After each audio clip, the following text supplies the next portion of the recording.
అమ్మ, మా స్కూల్లో ఒక అమ్మాయి రోజు గొప్ప చెప్పుకుంటుందమ్మా. పైగా మమ్మల్ని అందరినీ చిన్న చూపు చూస్తుంది. అలాగా చిట్టి, ఇది వింటుంటే నాకు ఏ పద్యం గుర్తొస్తుందో తెలుసా?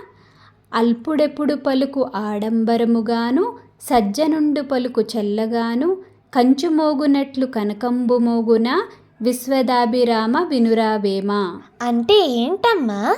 అంటే వేమన గారు చెప్తున్నారు, అలా గొప్పలు చెప్పుకునే వాళ్ళందరూ నిజంగా పెద్ద మనుషులు కాదు.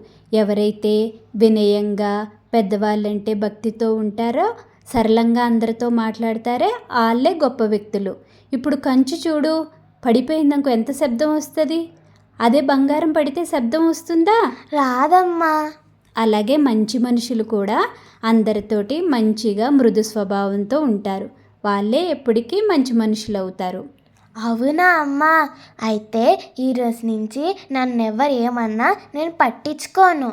మరియు అందరితో కూడా మంచిగా ఉండాలి. ఉంటానమ్మా. సరే, ఇలాంటి మంచి నీతి పద్యాల కోసం మన తెలుగు అమ్మబడిలో రోజు కలుసుకుందామా? కలుసుకుందాం. అంతవరకు మన వాళ్ళందరికీ సెలవు. సెలవు.